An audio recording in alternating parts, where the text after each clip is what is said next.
Hello, hello. All right, so this is Monday's tip of the week. So we're going to get off and started with this. I love Monday tip of the week. It's super fun. Usually I go off of a lot of questions that go on in my group, and it's cool because it helps a lot of people because a lot of people typically will respond and it's just a good time. So I'm going to address some of the questions that I had going on in my group today and just have some fun with that. So, before we get started, my name is Raven Woods. I'm the CEO and founder of Autism Mama Rocks the IEP. I help parents gain the knowledge and confidence to become the CEO of their IEP meeting. Bottom line, to PPPN and get it done. So, with that said, if you are new to watching me live, post a 1 below. Okay, I want to get to know you, say hi. If you haven't joined the group, definitely hop over there and check it out. So if you're new, post a 1 below.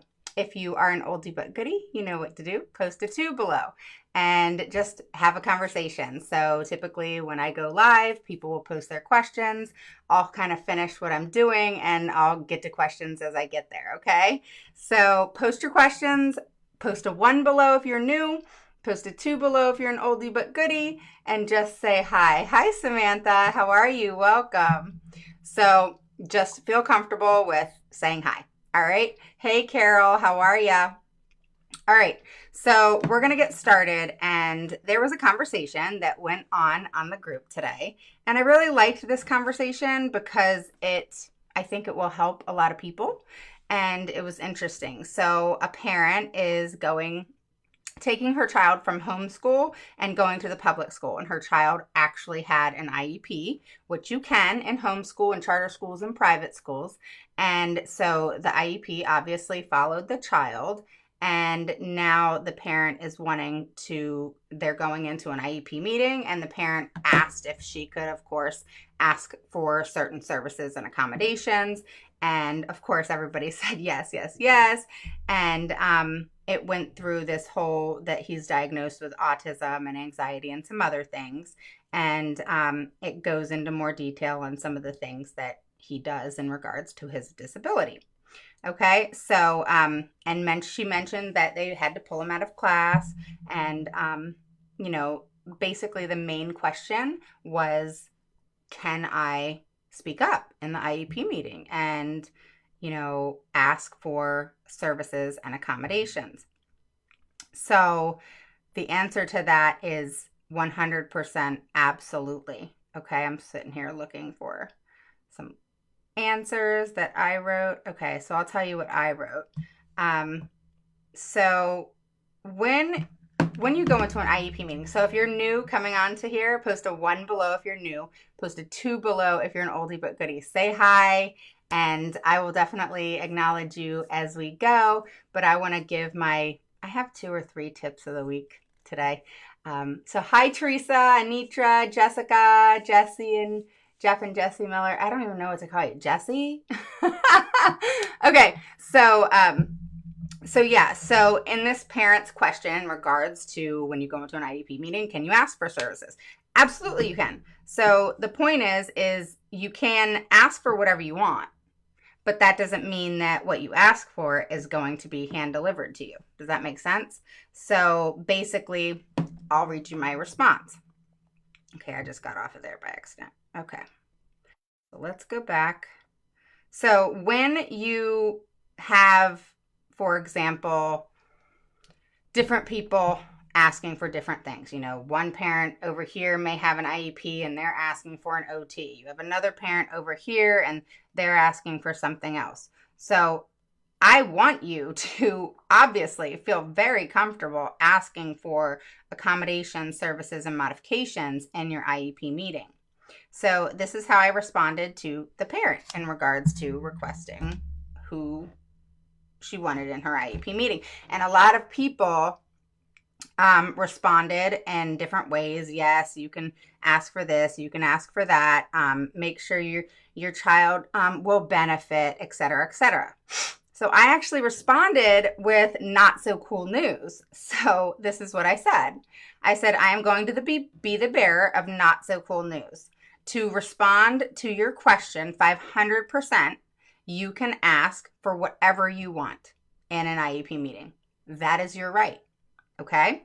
So I continue and I say, the problem here is so many parents, not all, but many, are going into IEP meetings asking for services, accommodations, modifications, yet having nothing to back it up other than that they or someone else believes it is needed that their child will benefit from it. I continue and say, in almost all situations like this, it does not work in your favor. All right? Parents need to focus on not only what is needed and appropriate for their child, like I have said, but know how to take what is law. I say this all the time. You have to learn how to take law, flip it, and make it about your child's impact of disability, okay? And then be able, okay, this is where the foreign language comes in, and then be able to present it in the right way without quoting law to persuade the team in doing this to provide FAPE for the child. Okay, so when you take law and you flip it and make it about your child and their impact of disability, all right, which is the whole reason they get special education services in the first place is the impact of disability, not the diagnosis. So when you flip law and you make it about their impact of disability, what is law? What does IDEA state? How is that going to impact my child? How does this law pertain to my child to where I need to fight for this, but how do I do it and say it in the right way so I'm presenting it in the right format so that I'm actually presenting in a way that is going to get something done? Somebody that is a good presenter, that knows how to present in the right way, gets it done. There's no hiccup in it. And if they have to continue with another meeting, etc., that's fine. But there's no hiccup in the presentation. The presentation flows and it just comes out in a natural way, which is how I explain to a lot of my students that you have to practice. You have to get out there and do it, and practice makes perfect. You just have to understand the process. All right. So I continue and I say the only way to begin doing this is to back it up. All right. And you have to back it up. You have to. All right. And then I go on and say, meaning persuade the team, as I said above in what I was reading. And then, of course, without a plan of action, you obviously will not be able to then take action. Okay? So if you don't know how to prep and prepare, you can't create a plan of action. And if you don't have a plan of action, you definitely can't take action.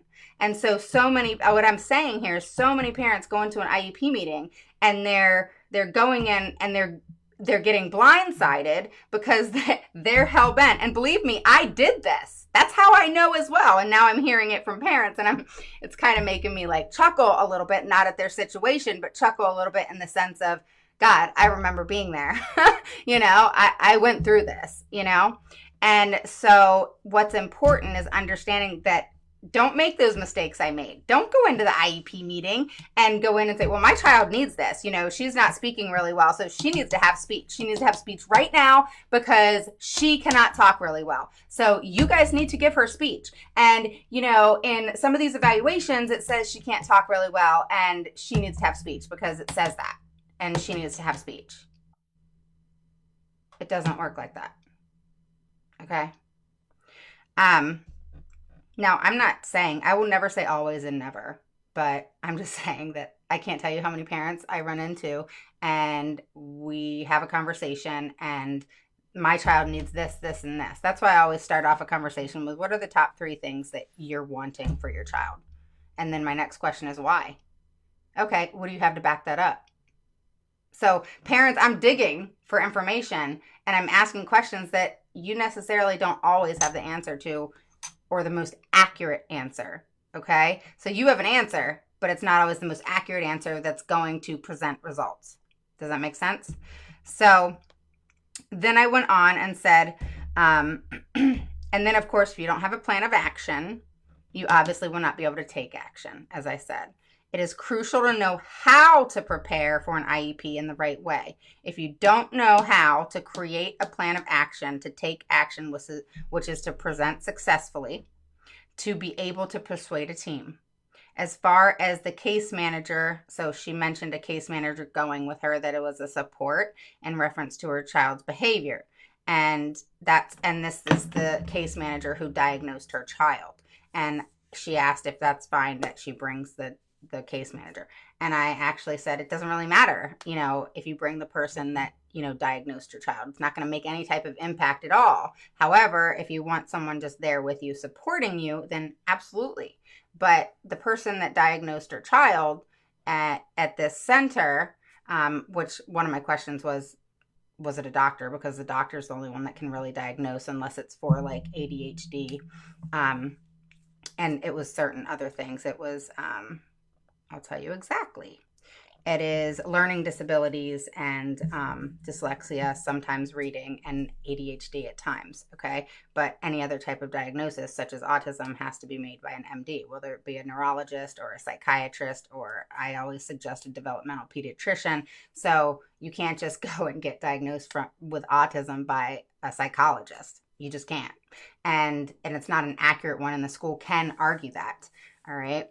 So, now, if it, like I said, a reading disability, learning type disabilities like anxiety, sometimes ADHD, sometimes it has to be diagnosed from a doctor, and sometimes it can be diagnosed by a psychologist. So it really just depends on the situation. All right. So my question to her was, what is it you're looking out?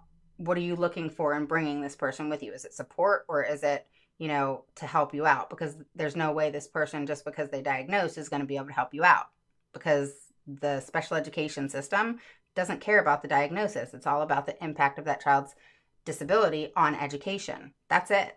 Okay. So I've explained this many, many, many times, but it's got to get into everybody's head that it's about the impact. Okay. How your child's been diagnosed. We all know that. Okay. With whatever it is.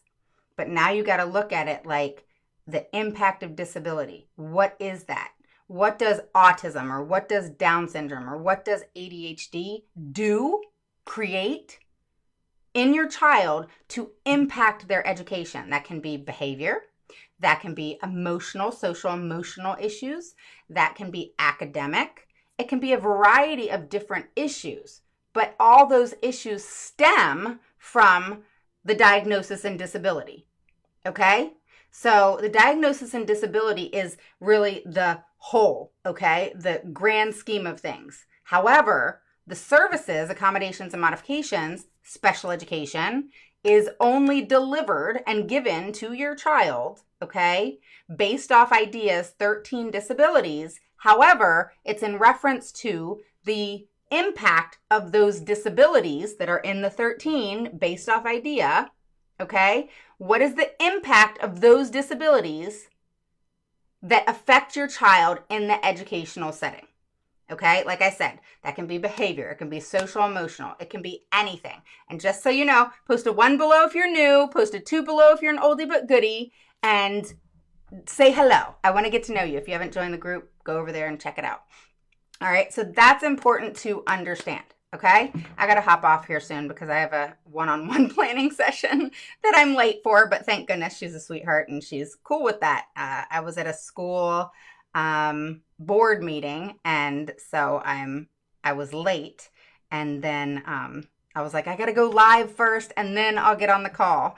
So I have a 1 hour planning session right after this. And I have my dinner right here. Look, I haven't eaten today. It's a potato with cheese and sour cream and chili on it. I'm so excited to eat it. You have no idea. Okay. So moving on, another thing that somebody brought up, and I told her I would discuss it here on the page. And there are some things in her message, because a lot of people message me all the time. Okay. And it's just my nature to respond. And so I was talking with her, and she was telling me about her child and her child's behavior. And it was very interesting in having this conversation because she has a lot going on. And I was concerned because I wasn't following her in regards to everything that she was speaking about. But what she was specifically speaking about was all the different behaviors that her child is showing, and the school system actually said that he needed a one-on-one.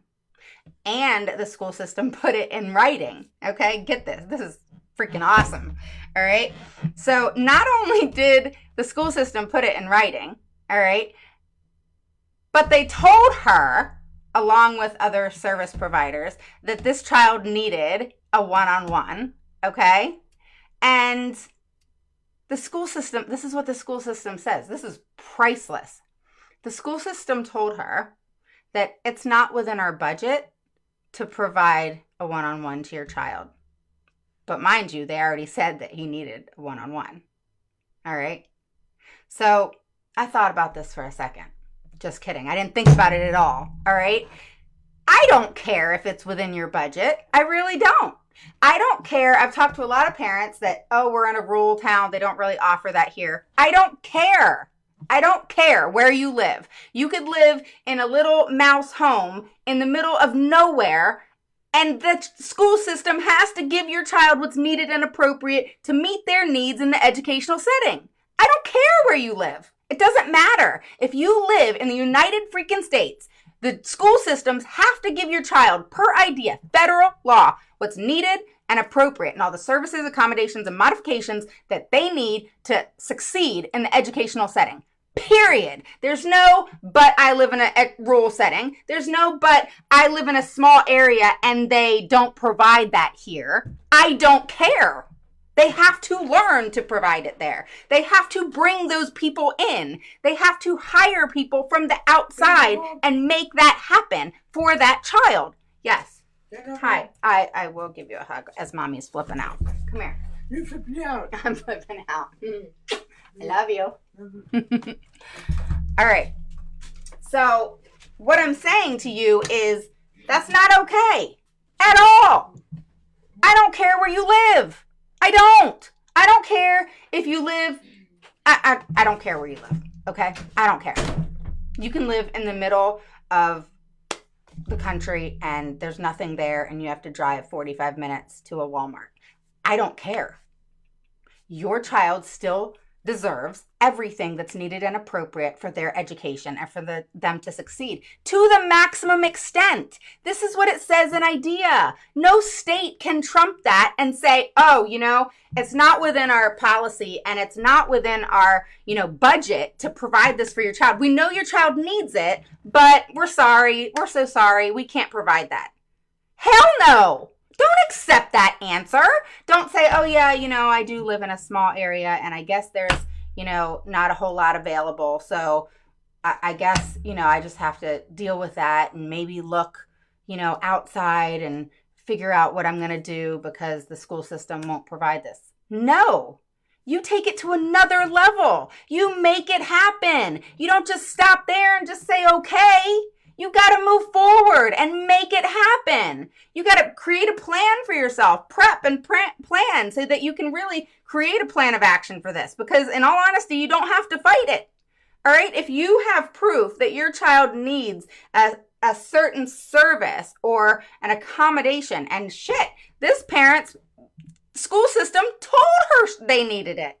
They literally told her and put it in writing. I mean, how stupid can they be? But it's excellent for her. But bottom line, they can't then follow that up with, oh, by the way, we don't have that here. So sorry. Okay? It doesn't work like that. Okay? Oh, good night. Good night. I love you. Okay. So just know that. It does not work like that. If you don't know how to go to the next step, message me. All right? Or shoot, take my course. But bottom line, don't accept that. That is just not okay. It doesn't matter where you live. It does not matter. There's nothing in IDEA that states, hey, the school systems have to provide what's needed and appropriate for your child. But if you live in the middle of the country, it doesn't pertain to you. Or if you live in a rural area or an area that doesn't have a lot or maybe a smaller budget, it doesn't pertain to you. It does not say that. It does not work like that. Okay? So you gotta fight. You can't just accept what they say. A lot of times they're just BSing you. Okay? They know that they have to provide what's needed and appropriate. Is it more difficult when you're in a smaller area and an area that doesn't get a larger budget? Sure. I'm right outside of DC metropolitan area. We get a larger budget, obviously. But other areas, that doesn't mean that they don't get what's needed and appropriate just because their budget is smaller. Okay, because bottom line, the federal government will step in and pay those fees because it's law, it's their law. Okay, that is how it works. Follow the system. Don't question it, follow it. Know that your child deserves what is needed and appropriate for them and what impacts their education. Okay, bottom line.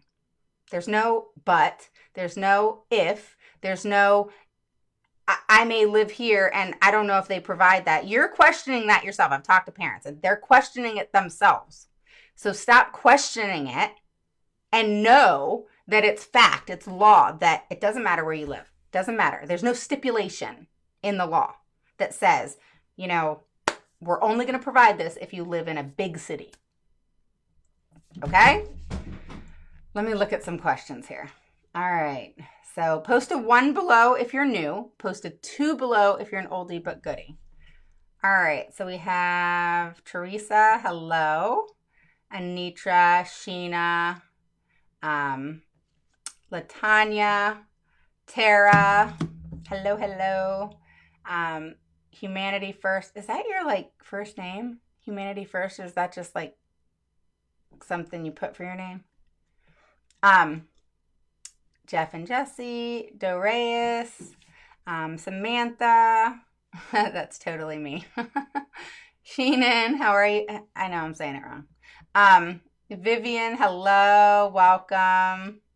Latanya, hello, hello. Thank you. I think she's cute too. She's rotten.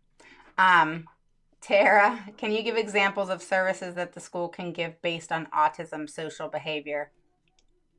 For example, ABA, are there others we could request? Yes, hang on. Latanya, hello. Dawn, it's against the law for schools to say they don't have that. It's not against the law to say that, but it's against the law to not provide that. Okay, so if it's needed and appropriate for the child, all right, now the school system will argue this, all right, they will say, no, it's not needed, they're passing, they're doing fine, we don't see it being necessary right now, they'll give you all those lines, all right, but if you have the proof, which is, how I teach in my course, I bring all my parents, they've been frustrated, some of them, I'm bringing them all the way back to the beginning so that they're going to move forward, all right? Because if you're set back 60 days, that's nothing compared to fighting the school system, and it's going to go way past 60 days. So I set them back 60 days to do the things they need to do, and they move forward and through the process. And, you have to be able to, present, persuade, and negotiate. That's why I trademarked that thing, because it's exactly what you have to do. But because you have to be able to plan and prepare, present, persuade, and negotiate. I only say negotiate if you have to, right? But you gotta have proof, and you have to, it's not hard to find, guys. It's not. I know it's a foreign language. It's probably something that, it took a while for me to start being able to think really quickly what those things were, all this proof that I needed. It's not as difficult as you think. I promise. Okay. It's actually quite simple. All right. And when you figure out and know what it is, you're going to say, oh my God, how did I not think that? So, just know that it's not as difficult as you think once you know the process. You just have to know the process. And, it's just very, very, very important to understand that it's not worth going through that overwhelm and stress, frustration, and wasting all this time trying to figure the whole process out like I did. Not fun. All right. So just be invested in the process. All right. So yeah, Dawn, it's not against the law for them to say that. They can say whatever they want, but it's against the law to not provide a child what's needed and appropriate for them. Latanya says true. Vivian says 1. Welcome, Vivian. Dawn says it doesn't matter where you live because it's a federal law, not state. Um, right. It doesn't matter where you live. That's right. They're required to provide it, have it put in the IEP. Um, what do you mean, Latanya? Orozoko, hello, welcome. Sabrina, hello. I love the start from scratch at the beginning, knowing the right steps. It's awesome. Yeah, you're going through it. Have fun. Yeah. So, so I have some of my students on here, so they're they're feeling the pain. They're getting ready to feel some serious pain. Um, yeah, I have a lot in store for them. All right, so let's move forward. I have one more thing I wanted to talk to you guys about. Let me pull this one up. All right, like I said, I love talking about, on Mondays for the tip. I always go off what you guys have to say, because that's what this is about, is you guys, and you all are the heroes here. I mean, you all are the ones who are amazing. And, the crazy part is we're all fighting this horrible school system and what they create in us. And what I mean by that is they create people that are not typically like what they're seeing. What I mean by that is when I go into an IEP meeting, I am completely a different person. I feel evil. Does that make sense? Should I even say that online? No, but I do. I feel evil when I'm in an IEP meeting. Like, just mean and not cool, and that feeling has been built and created by the school system, by ongoing lies and deception, by saying one thing and doing another, by consistency of non-implementation of an IEP. I mean, I could go on and on and on. The frustration and the overwhelm and stress that it has caused me through the years is just so overbearing, and it's stressful, and it like puts that like kind of cut through your life of being torn of what to do. And I even questioned sometimes, is this even worth it? This is so much freaking stress. Like, is this something I even want to deal with? And obviously I woke the hell up from that and realized my child was way past worth that. But there were times where I was just done, like done fighting. I didn't have any more fight in me. And so I get where many of you are, and it's important to understand that with understanding a good laid out process, that you're going to nail the IEP and start a new, should I say, era of parents where we know our shit. And the school system is no longer going to get one over on us. And really, that's what I want to do. I want to create a crap ton of parents who are so knowledgeable and confident in becoming the CEO of their IEP meeting that school systems are fearful of all of us, because we go in there knowledgeable and confident, become the CEO, and truly rock our IEP and know the laws and completely know how to fight them, that they're scared of us then, versus where many parents begin being scared of them, of, are they going to provide my child what's needed and appropriate? Are they going to give my child their needs? Are they going to be safe in school? Are they going to, be bullied? All these questions that we have as parents, shouldn't be questions that we have. It should be something that just, we know that our children are going to be safe. We know that our children's going to get that's needed and appropriate for them and deserved. And we know that our children are going to be treated fairly with high expectations. So not true. And we're fighting for things that should just be given to our children. Now, I will say, playing devil's advocate, which many of you know I do, especially on the group, I I get where the school system comes from in regards to they can't provide a one-on-one to everybody. All right. And they can't, you know, put every child in special education if it's really not needed and appropriate just because the parent fights for it. Okay. But more likely than not, that child needs something. All right. Parents don't just fight for something just because. Parents don't pull out of their butt, hey, my child needs a service. Hey, my child needs an accommodation. Hey, my child needs a modification. Parents don't just pull that stuff. You know, parents know their child better than anybody. So it's important to fight for what you know, which is your child. Okay.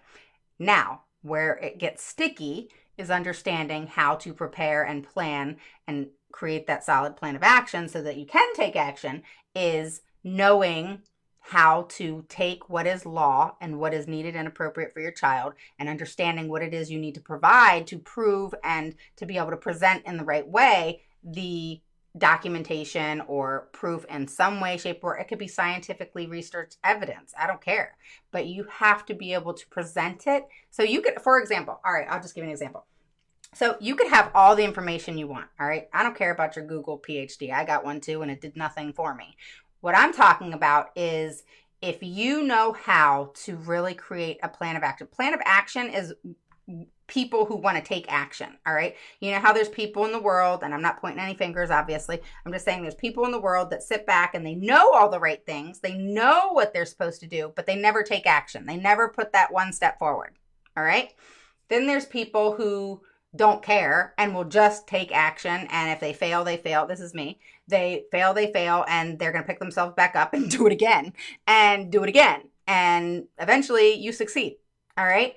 And so what I have to say to all the people that have trouble taking action, more passive type personality, take action on this, all right? Put one step forward.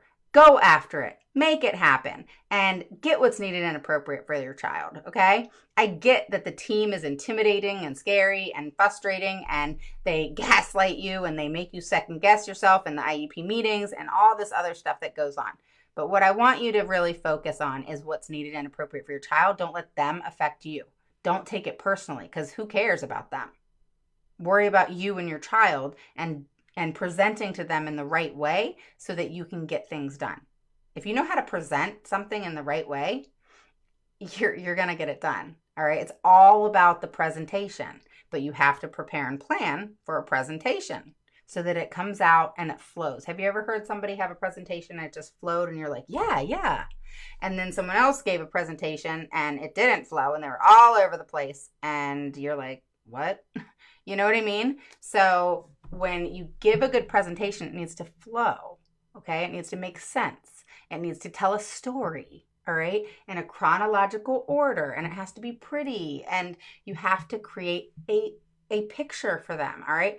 I'll give you kind of an analogy here, all right? When it comes to reading, all right, there's different concepts children need to get to be able to actually read, all right? And my daughter actually went to school in Northern Virginia and had an evaluation, and it was interesting because they said, you know, when we teach a child how to actually form pictures in their brain of what they're reading, whether it be they see a picture or they're reading something and they're able to, you know, how you and I can read it or listen to a book or read a book, and we kind of create that picture of the character of, oh, they went to a party. We kind of see that party and we see, you know, people's faces. I mean, I don't know if I'm crazy, but this is what I do when I read, and I listen to Audible all the time. And I create that picture of what I'm hearing in the book that I'm into. All right. So it helps you understand and comprehend is what this director of, it's called Linda Mood Bell. They're all over the United States. All right. And so you can look it up. Linda Mood Bell. All right. Excellent scientifically researched reading program. Amazing.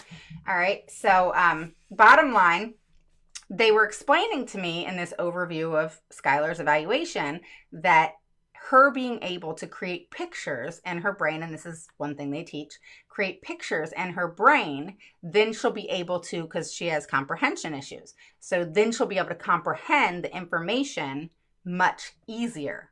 I thought those kind of genius, that when you create a picture, you're able to understand something more clearly. All right, now flip that over to the IEP. All right, do you see how I'm doing this here? All right, so now you create a picture, and as you're telling your story and presenting your case in the right way to the team, the rest is history. Sounds like I'm saying it's easier said than done kind of thing, but once you learn how to do it, it comes naturally. It's with anything else in this world. It's kind of like what? Habit takes 90 days to get into your system for you to always do it. You have to practice. You got to get out there and do it. And once you learn how to present your story on your child and then prove that point that you have to make, things flow. All right? That's how I nailed it. That's how I teach my clients to nail it. And they've had much success. Does that mean that it always happens the first go around? No. Does it mean it happens the second go around? Not always. But they keep doing it. And guess what? They have success. Success does not happen just like that. Success is a process, just like the IEP. All right. So, hi, Ruby. How are you? In the case that the teacher doesn't follow the IEP and behavior starts to manifest, what can I do there? Make a complaint. She's not implementing the IEP as it is written, and that's against federal law. Eddie and Robin, I want to keep his aid. They're currently trying to phase out. Well, they can only phase out if they've had an IEP with you, they've given you a PWN and told you the reason why that they're phasing this person out. And then you have a choice of what you're going to do about it. I don't know if I'm talking to Eddie or Robin, but bottom line, you then have a meeting. They give you a PWN. The PWN says we do not agree with this and we refuse this service, or we are fading out is what it's called, fading out the service. And this is how we're going to fade it out. And this is why. They always have to give you the why and the PWN. And if they refuse anything or change anything, they must give you a PWN in regards to what they are refusing and why. It can't just be, just because. It has to be a in-depth why. All right. And then once you know, then you can make a decision. Okay, I'm going to fight this and pursue it further. Or, okay, they're right. Now, if you fight it and pursue it further, for example, mediation or due process, then your child's IEP goes into what's called a stay put status. So then everything in that IEP at that moment in time stays the same, does not change, does not move until you resolve everything with the school system in either mediation or due process. Okay? Jessica says they make you be that way. Yeah, I feel like they make me be evil, you know what? And not anymore, I don't really have to, because I think after all these years, they know exactly how I am. But for several years, you gotta hold your own.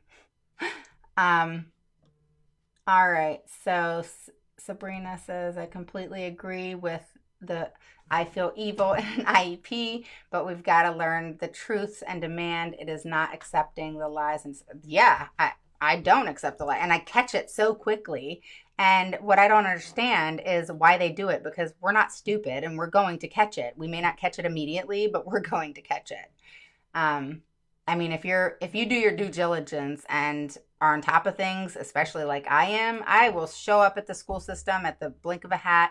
I don't tell them I'm coming. I just show up. And I learn things by my hunt and gather process.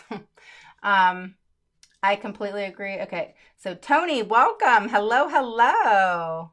Your little boy is so cute. Sabrina says truth. Latanya says, okay, I remember you saying we should want an IEP meeting up quarterly. Yep, that's right. I have a meeting Thursday. I'm just writing stuff down. Cool. Hopefully you have one hell of a plan and prep pretty good. Jennifer, if you file a complaint, is there a limitation of time that you can file? Yes, ma'am. So this complaint that I filed that I showed you guys over on the group, what was it, the group? 19 founded complaints. Oh, yeah. All right. 19 founded. All right. And you have 1 year. All right. Some states have 2, but find out. Usually it's 1 year. All right. But find out. You can find out from your Department of Education, but it's 1 or 2 years. And oh my God, Aaron. It's 1 or 2 years, and you get to make the complaint. So for example, it's what, February 10th. All right. So if February, you can go back to February 10th of 2019. All right. So, but some, like I said, some states are 2 years. So find out. Virginia and DC and Maryland are 1. So, yeah. So I'm no BS. If the school is non-compliant in any way, shape, or form, they're not providing FAPE, you make a complaint. Make them do that paperwork. And even if it's not founded, make them do the paperwork. Oh, they did something else? Okay, next month, file another complaint.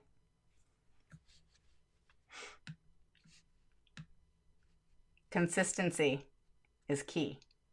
It's like with children. You have to be consistent so that they know what the boundaries are. Same with the school. Sad that we have to do that, right?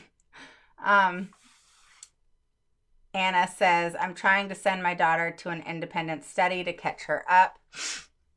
The district is trying to have me go to their independent study. I don't understand what you mean. So I have an IEP coming up over this. Can you explain what you mean? I'm trying to send my independent, like an independent study, meaning an IEE. Also, her RSP teacher emailed me back when I asked for help with her. What can we do to help her in school and home? She told me I don't have a magic wand and you should medicate her. They're not allowed to do that. That's against school policy. That's against school policy.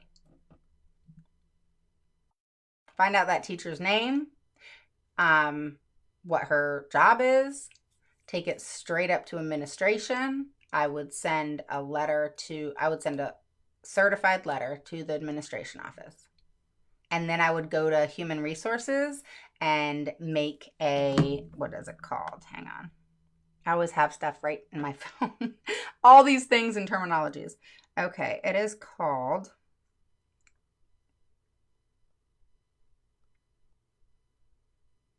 You can file a grievance through HR.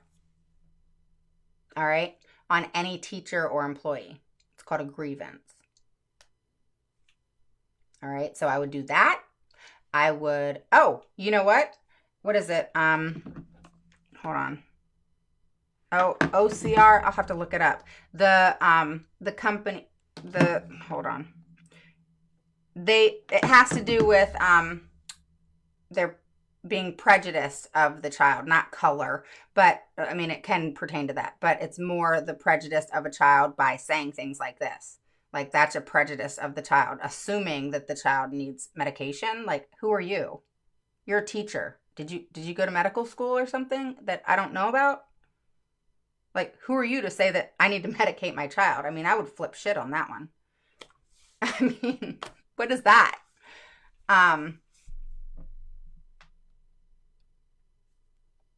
Yeah. I'm not following the independent study. Like, I understand what an IEE is, but what do you mean independent study? Like, go into detail on that. And what's a RSP teacher? Look, see, I'm asking you questions.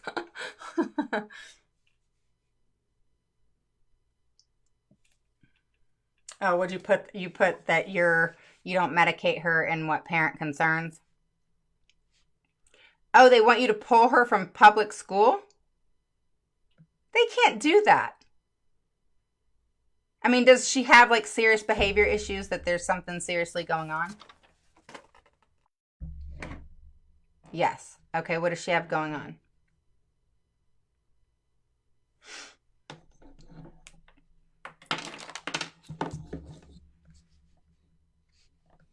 Have you guys shared this yet? Who's shared? Who do I need to call out to? Oh, you're wanting to take her out of this school. Okay. That's fine. That's your right. So I'd still report that teacher who told you to medicate your child.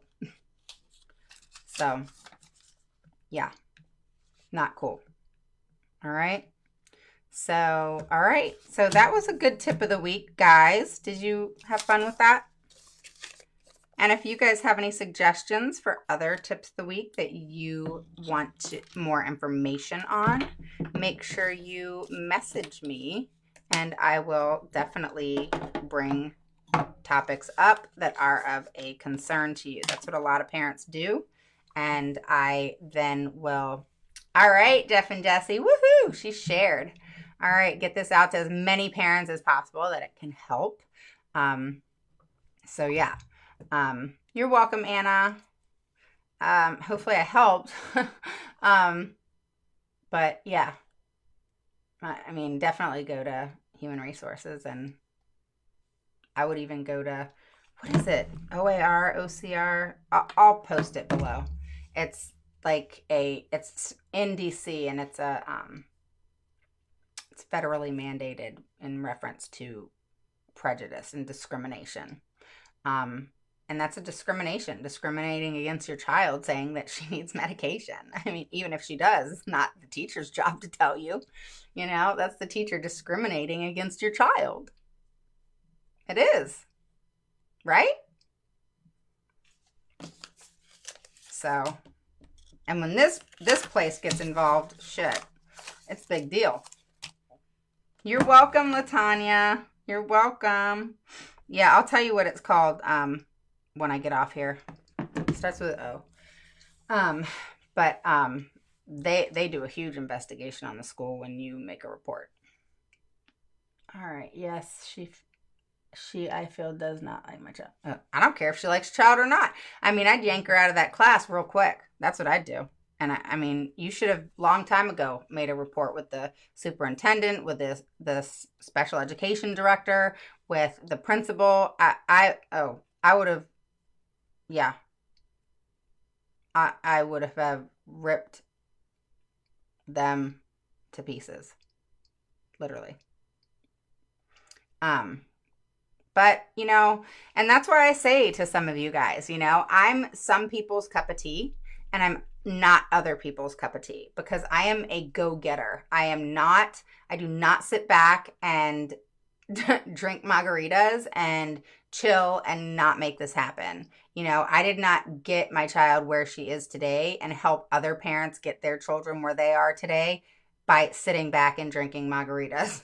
I mean, I like margaritas, but I didn't get my parents there by drinking margaritas. So, long story short, I want my parents to have success with this and not have so much overwhelm and stress because, like we've said, it makes us evil. And who wants to be evil? I don't want to be evil.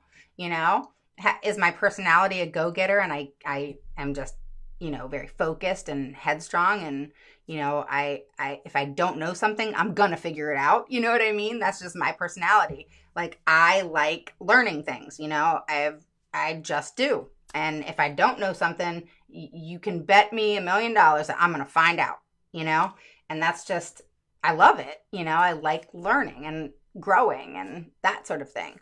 And, when I took on the school system many, many years ago, I looked at it, I had to change my outlook. I had to change my mindset.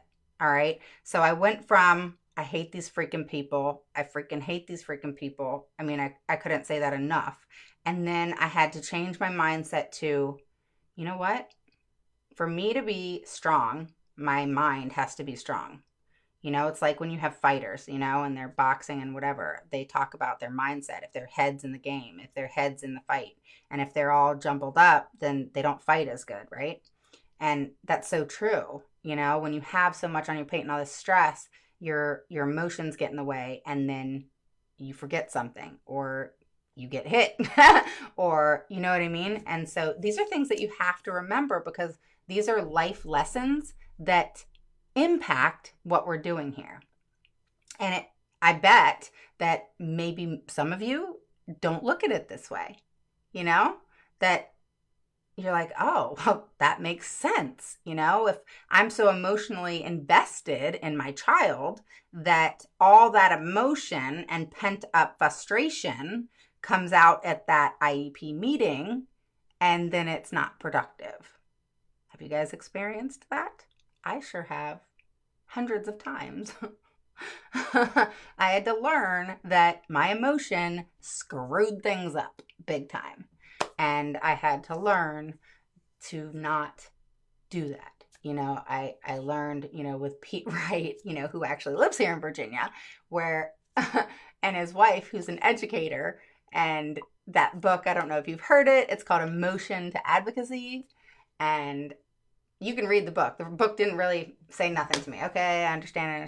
But when I actually was taught what it meant by them and understood, as an advocate, because they have an advocate program, and also COPA. I don't know if you guys have ever heard of COPA, but it's COPPA, and it's for parent attorneys. It's a council of parent attorneys and advocates. So I'm an advocate for COPA. You actually have to take their program, and it's a very in-depth program in knowing your laws and regulations, and being a advocate that they would put on their site to suggest and say, okay, she knows her laws, she knows her stuff. And I mean, there's many of us, we all get together and chit chat, and those of us who live in the same area, we've become friends. And they're actually having a huge annual conference March 4th through 8th in Baltimore that I'm going to. So I'll actually come live to all of you guys at the annual conference for COPA, which is for advocates and attorneys. So that's how I've said, when I created my course, I don't know if you guys know, but I created a course, launched it last weekend, called Rock the IEP. And when I created my course, I actually did work with attorneys to make sure that how things were written out and said, even though it was still my personality and how I said it and presented it with my system, I made sure that everything was within accuracy of idea. And so being part of COPA, we get that. We get to talk to other advocates. We get to talk to attorneys. We get to collaborate together, and it's a lot of fun. It's something I'm super passionate about. So being able to collaborate with attorneys, and it's funny because attorneys and advocates don't always think the same. And attorneys, a lot of times don't know the law any more than an advocate does. And it's interesting, the dynamic. And then there's some attorneys that are amazing, and then there's some that are not so much, and so it's like anything, you got your good doctors, you got your bad doctors, but it's a lot of fun, and I love it. So if you're interested in the course, message me. We are launching until next weekend, and then we are shutting it down, and I'm giving my one-on-one and attention to all my students, and it's been amazing. So I'm excited to get everything kicked off. They already have homework for the week, and we will be doing face-to-face Zoom chats and talking and role-playing and having a lot of fun. So all right, advocates here where I am are so high priced in Orange County, California. I bet. Yeah. I had a lady say to me once, how do you help parents if you're going to charge? And I'm like, I go live, I'm free. Parents message me, I'm free. I do free phone calls. I give a lot out for free, But if I'm going to look at someone's 28 to 60 page IEP and go through it with a fine tooth comb, yeah, I'm going to get paid. Or if I'm writing emails for parents that does not take me 10 minutes, that I actually write it in chronological order, have the parent give me all kinds of information so that I can be detailed as possible. No, I'm not doing that for free. Um, so when this parent, yeah, I don't charge that.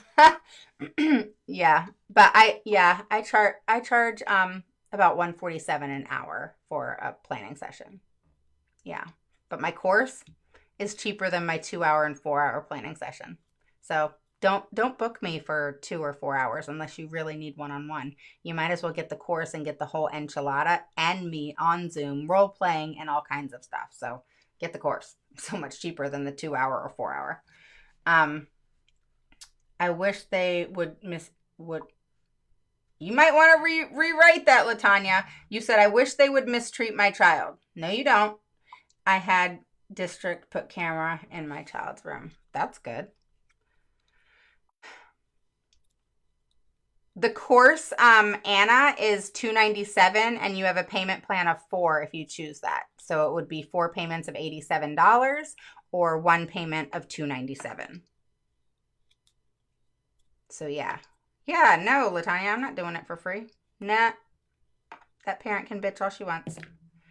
And I mean, gosh, my course, that was 7 months worth of time, research, and I put my whole everything into that course. No way would I just hand deliver it. No way.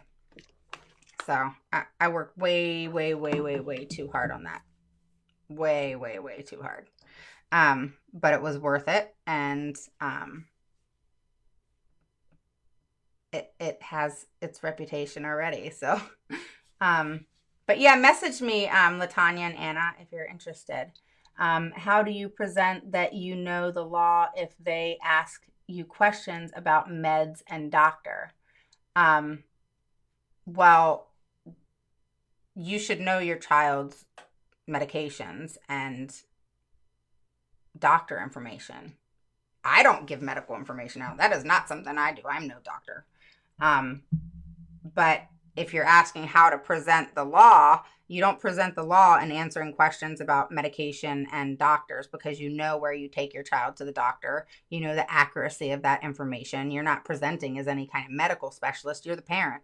You can talk about your child's medical all you want. I suggest not. You don't want, that's none of their business. All they need to know is your child's diagnosis. All they have to do is see that the doctor diagnosed your child on a piece of paper. Here you go. See, okay, take note of it. All right, thank you. Let me have my paper back. It's none of their business. The diagnosis has so much personal information on, think about it. When you go and get your child evaluated, what do they do first? Tell me about you. How many pregnancies have you had? How many healthy pregnancies have you had? Have you, had this, that, and the other in your past? And then they ask about the dad and the sisters and the brothers and all that personal information. You want to hand that over to the school system? I don't think so. Don't ever hand your diagnosis of your child over to the school system. Not ever. You can show them. Here's the piece of paper. Here you go. See, the doctor diagnosed my child with autism. Here you go. Okay. Have a nice day. That's it. They only have to see it. And if you're recording your meeting, there's your proof. All right. Hi, Grace. How are you? Sabrina says, I want to have a one-on-one for my son, and he starts kindergarten soon. What do I do? Well, you don't have much of a fight right now, Sabrina. So he's just going into kindergarten. You got to give it some time. You got to let him get into school and see that there's issue and then fight, because they're not going to give you a one-on-one unless your child has extreme behaviors or something seriously is going on. They are not handing you over a one-on-one in kindergarten unless it's desperately needed, and he hasn't even stepped foot in kindergarten yet. So I don't know your situation. I'd have to talk to you. You're welcome to set up a discovery call. It's free, and I'll talk to you, but it's very unlikely going into kindergarten. Very unlikely. All right, so Latanya says, no, I was responding to the parent saying she's scared they would mistreat her child if she complained. No, all right, that's against the law, okay? And that is a totally different ball game. The school systems don't want that. They may retaliate against you, but they're not going to retaliate against the child. So are you going to be scared or are you going to fight for your child? The two things the school system does when you become a hardcore advocate like me, they call CPS on you, or they get you on truancy charges if your child is one of the ones that are difficult to get to school because they don't want to go to school. Those are the two things. It's common, it's normal. I've had CPS called on me like 3 times. It was dismissed in 3 days. It's so ridiculous, but that's what they do to scare the parent. It's a scare tactic. All right, so you have to overcome that. You can't let, I tell people all the time, do not let fear stop you. Screw fear.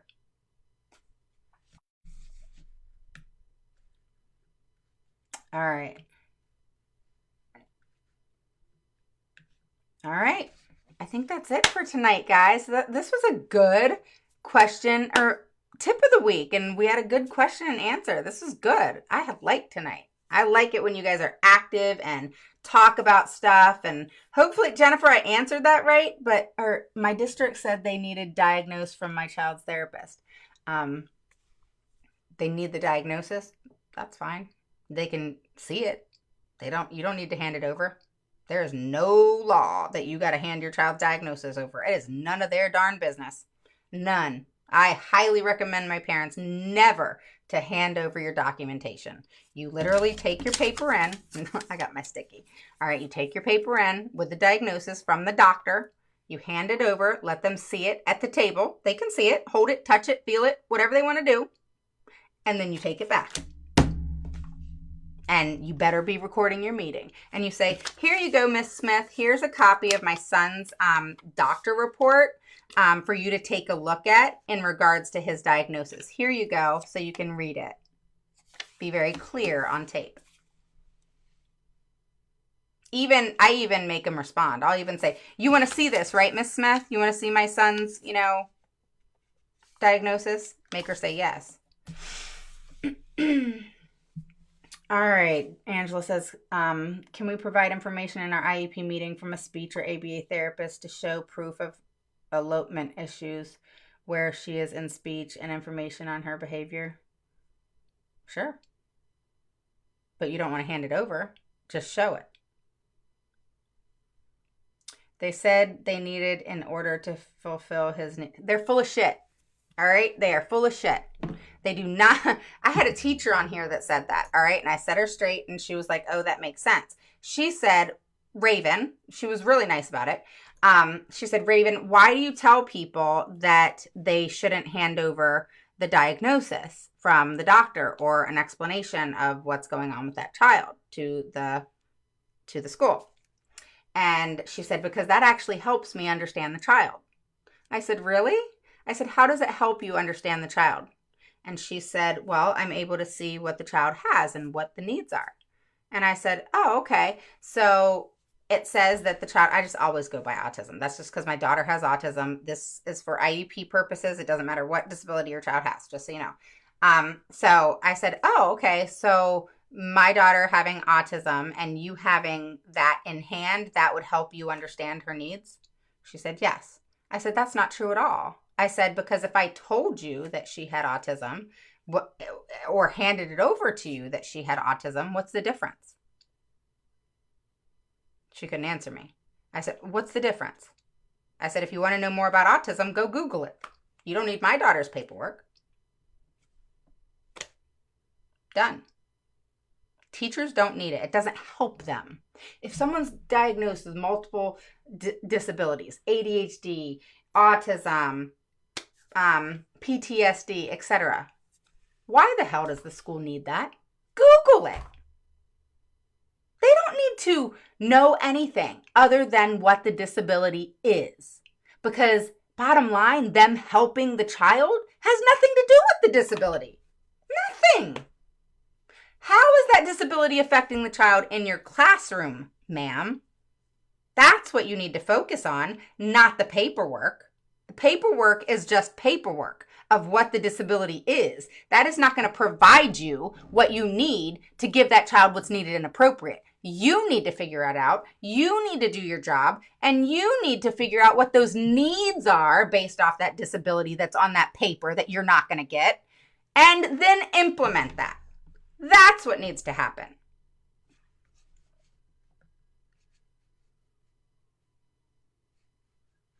If we hand over, what do they use? Right. It's giving them too much information. Don't do it. Okay? They don't need it. They just need to know what the diagnosis is. You're welcome to show them in the IEP meeting. I'm not saying don't show them. What I'm saying is, why give them all that personal information? There's so much personal information on a diagnosis, all right? Because there's that history. They don't just do a diagnosis, they do that history, that whole file of history.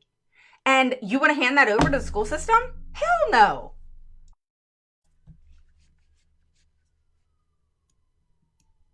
The school keeps asking you about meds and they keep trying to tell what doctor we need to see. They can't do that. They can't do that. It's not within their expertise to tell you what type of doctor to go to. They are teachers. My daughter's a teacher in Northern Virginia, an English teacher. She would never tell somebody to go to the doctor or go get medication for their child. Probably because she knows her own mother, that I would flip shit on her ass and tell her where to go shove it, because I don't put up with that. Don't tell me what to do with my child. You just educate them. Do your job. I'll do mine. All right? Do you see how worked up I get? Yeah. And I get this worked up in IEPs too.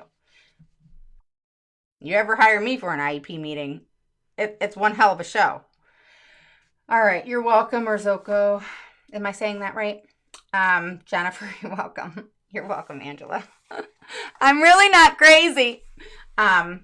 Most of you all know me, you know that. But yeah, I get worked up about this stuff, you know, like some of the stuff that comes out of the school system's mouth, just, it's crazy. I'm sorry y'all are dealing with that. That's why I want to help you. Okay. All right. So have a good night. I got to get on this call. I'm like so late, and she told me to eat my potato and everything is how sweet she is. But I got to get off, or I'm not going to go to bed tonight because I have an hour planning session. So I got to go. I will see you guys on Thursday for the content and tomorrow's question and answer night over on the group. So if you're not part of the group, go check it out. It's awesome. And if I know some of you said you're interested in the course, PM me, or you can also go over to the group and click the link, or if you PM me, I'll send you the link. And yes, there's a payment plan because you guys asked. So I will talk to you guys soon, and have a good 2 days before I see you next. Please let me know the thing to write. PM me, Anna. You guys are welcome. All right, I'll see you guys Thursday. Bye.